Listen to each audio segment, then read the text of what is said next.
Hello everyone, good morning and welcome back to my mini blog. তো আজকে হচ্ছে কালী পুজোর সকাল। সবাইকে জানাই কালী পুজো অ্যান্ড দিওয়ালির অনেক অনেক শুভেচ্ছা। তো সকাল সকাল ওখানে আমাদের কলা গাছ গাড়া হচ্ছে।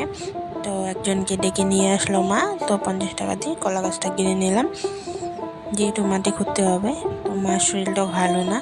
তারপরে আমার একটা পার্সেল আসলো, এই ব্লাউজটা অর্ডার করেছিলাম আমি মিশো থেকে, 400 টাকা নিয়েছিল। ভালোই আছে ব্লাউজটা। তো আমি পরার জন্য এনেছিলাম শাড়ি দিয়ে পরার জন্য, তাই শেয়ার করলাম। আর এখানে ঘরটার মোছা কমপ্লিট, বিছানা টিছানা গুছিয়ে রাখলাম। তো 2টা ঘরে মোছা কমপ্লিট। তারপর আমি বাইরেও মুছেছি এই গোবর দিয়ে, যেহেতু আজকে কালী পুজো, গোবর টোবর দিয়ে মুছতে হয়। তো এই দেখো, সুন্দর করে আমি গোবর দিয়ে মুছে নিয়েছি,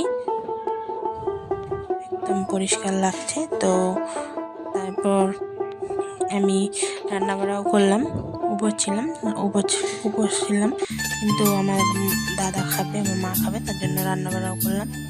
রান্নাবাড়া করে তারপরে এই দেখো, আমি একদম এইবার তাড়াতাড়ি রঙ্গোলি করেছি, কারণ বিকাল 3টার পর থেকে মশা স্টার্ট হয়ে যায়, মশা কামড় দেয়, যার জন্য আমি এবার আগে করেছি। তো রঙ্গোলিটা কেমন হয়েছে জানিও। এবার আমি একটু আলাদা ট্রাই করলাম, অনেক সময় নিয়ে করেছি, তার জন্য ভালো হয়েছে।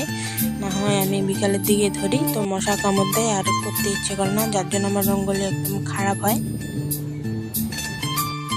তো আজকে আমার দাদু বাড়িতেও পুজো আছে, ওখানেও যাব। আর অনেক অনেক বাজি ফাটিয়েছি, আমার দাদা এনে দিয়েছিল অনেকগুলো। তো কেমন হয়েছে রঙ্গোলিটা জানিও তোমরা সবাই।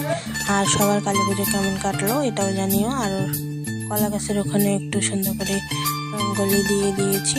আজকের জন্য এতটুকুই, দেখা হচ্ছে নেক্সট কোনো ব্লগে। Bye bye.